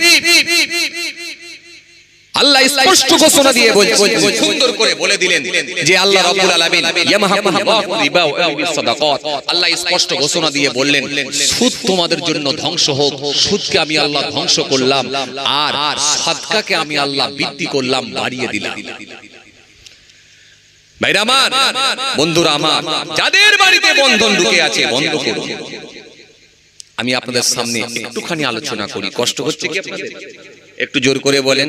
রাত অনেকটা হয়েছে, আপনাদেরকে খুব কষ্ট দেব না, একটুখানি আলোচনা করি। নবী দিবসের মাস, পবিত্র মাস, দোয়া কবুলের মাস, রাসূলুল্লাহর সঙ্গে ট্রানজাকশন তৈরি করার মাস, আমার নবীকে খুশি করার মাস, আমার আল্লাহকে রাজি করার মাস। এই মাস থেকে অন্তত পরিবর্তনের ছাতায় আসুন, না হলে লিখে রেখে দেন, আপনি যদি পরিবর্তনের ছাতায় না আসতে পারেন, এই মাহফিল আপনার জন্য কোনো উপকারে আসবে না। বরং যত ওয়াজ শুনবেন তত চাপ, যত আমরা ওয়াজ করব তত চাপ। আল্লাহ হিসাব বুঝে নেবে, অঙ্ক বুঝে নেবে, কিচ্ছু করার থাকবে না। আল্লাহ বলেই দিয়েছে, ফামা ইয়ামাল মিসকালা যারাতিন খায়রান ইয়ারা ওয়া মা ইয়ামাল মিসকালা যারাতিন শাররান ইয়ারা। পালাবার কোন জায়গা নেই। এই কয়েকদিন আগে আমি কিতাবের মধ্যে পড়ছিলাম, তাকান, খেয়াল করেন আমার দিকে। কয়েকদিন আগে আমি কিতাবের মধ্যে পড়ছিলাম, হযরতে হাবিবি আযম রাহমাতুল্লাহ আলাইহি, জি, যিনি হাবিবি আযম রাহমাতুল্লাহ আলাইহি, যিনি আজমি দেশের মানুষ। কেউ কেউ বলেছেন না, ইরান দেশে তিনি জন্মগ্রহণ করেছিলেন, ইরানের মানুষ। আবার কেউ কেউ বলছেন ইরানে জন্মগ্রহণ করলেও তিনি বসরাতে গিয়ে বড় হয়েছে। এই হাবিবে আযম রাহমাতুল্লাহ আলাইহি মস্ত বড় সুদখোর ছিলেন এবং খুব বড় মাপের একজন ব্যবসায়ী ছিলেন। কিতাবের মধ্যে পড়ছিলাম, জি, এত বড় তিনি একজন সুদখোর ছিলেন যে তিনি যে ইন্টারেস্টে টাকা পেতেন, ওই টাকাটা যখন আনতে যেতেন, যাওয়ার পরে তার যে আসা যাওয়া যে যাতায়াত, এই যাতায়াতের জন্য পারিশ্রমিকটা পর্যন্ত নিত। এই যে আপনারা বললেন বুধবার আসলে দিতে হবে, কথা বলেন না কেন? কি বার? বুধবার। কোথা থেকে টাকা